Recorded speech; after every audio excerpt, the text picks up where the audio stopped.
Di ripartenza, oltre che di gestione dell'emergenza, discute la politica. Paola Cervelli.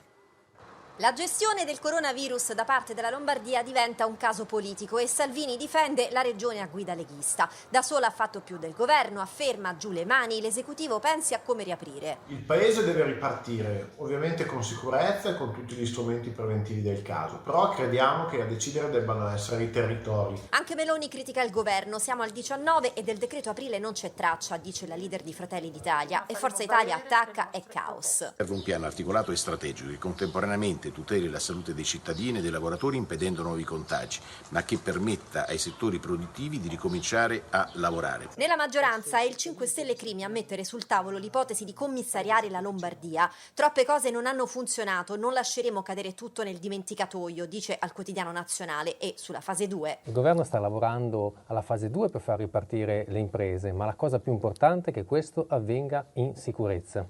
Evitiamo fughe in avanti o discussioni strumentali. Riaprire nei tempi giusti e dare certezze a famiglie e imprese, i due obiettivi indicati da Zingaretti. Servono presto linee guida nazionali, chiede governo e regioni lavorino insieme con la comunità scientifica. Non è più il tempo di dire chi apre prima, chi apre dopo, è il momento di aprire tutti insieme in sicurezza, a cominciare dalla sicurezza dei lavoratori. Pressing da Italia Viva, no a ritardi irreparabili, mentre l'EU sostiene la scelta del governo di una ripartenza guidata senza fai da te.